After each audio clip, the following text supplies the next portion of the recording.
Tukio lisilo la kawaida lililozua gumzo mitandaoni ni video hii hapa.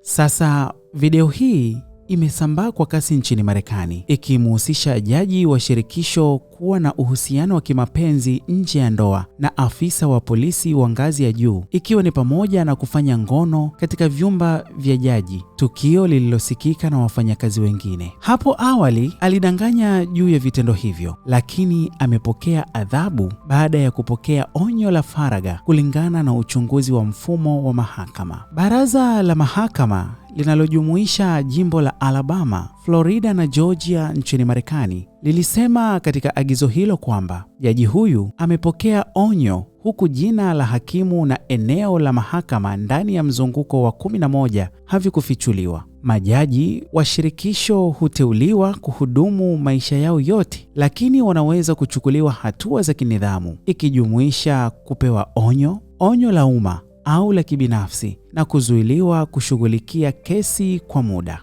Majaji nchini Marekani wanaweza kuondolewa kwa uamuzi wa bunge la Congress pekee. Kulingana na uchunguzi, hakimu na afisa huyo ambaye mamlaka hawakuwaweka wazi walishiriki ngono katika vyumba vya hakimu wakati wa saa za kazi, na cha kushangaza zaidi, makelele yalikuwa yakisikika kwa umbali mrefu na kupelekea wafanyakazi wengine kuwasikia.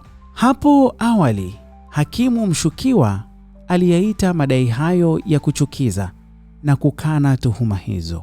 Uchunguzi wa vitabu vya kumbukumbu na video za CCTV zilionyesha afisa mmoja akitembelea vyumba vya majaji mara kwa mara akiwa amevalia sare kipindi cha mapumziko mchana.